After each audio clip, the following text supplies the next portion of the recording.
Hi Sheila. Hi, bro. I was wondering if you could share some tips with the viewers and I on how to stay on track during these holiday seasons. Of course, bro. Yes. Most people do think that whenever they're having any bariatric surgery, they're not going to be able to socialize again, especially while dining out with family and friends.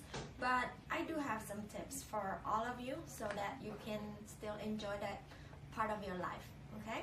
First of all, definitely carry around your weight loss surgery card. I do hand this out to all our patients 6 weeks after surgery during their MNT appointments. So this card will inform your waiter or your server that you've had this surgery, and they will allow you to order either kids meal or just an appetizer, because you don't need to order a big humongous serving plate entry. And the second of all, you can check out the restaurant menu beforehand, so you can kind of plan on what you're going to order and what you're going to eat while you are eating out. And the next thing is also be aware of family concept meals. When you are out with family and friends and they order big entree and big plates, you can definitely share those items so you don't have to order your own plate. And then the next thing that you still need to focus on is focus on lean protein. You can definitely ask your server on how your protein is going to be prepared, how it's cooked, and for them to make sure they don't slap a butter on your grilled chicken and things like that. And the next thing is regarding your beverages, you should always avoid empty calories. And these are definitely alcohol beverages or any beverages that contains a lot of sugar. So if I know that I'm going to be drinking that night, I shouldn't just not eat as many calories for that day? Well, I mean, it's always a good idea to preserve some calories, but I would not go totally on empty stomach, because then you will be too hungry and then you tend to overeat if that happens. Okay. And the next thing is also refuse complimentary bread, and always put sauce or dressings or any gravies on the side.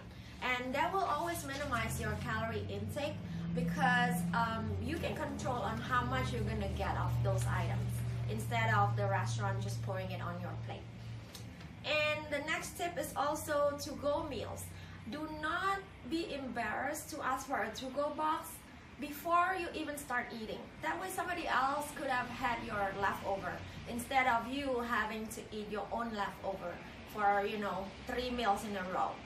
So another thing also, don't be intimidated to ask your waiter or server regarding how the food is prepared, the details, if you can substitute your starch with another side of vegetables, things like that. I think you want to make an informed decision every time you eat out. And the next thing is eat slowly. Although you are out with friends and families, there is no rush. You can socialize where you're eating your meals. Definitely take your time and continue on that mindful eating, and make sure that you're chewing your food. And the last thing is share meals with a friend or family. It's always a good idea, because you don't eat a large meal portion anymore. So when you share something with somebody else, you can also control how much you're going to be able to eat. And that's all my tips for this holiday season, and continue to lose weight while you're enjoying Thanksgiving and the holidays. Awesome. Thank you so much, Sheila, for sharing all these tips with us. You're welcome.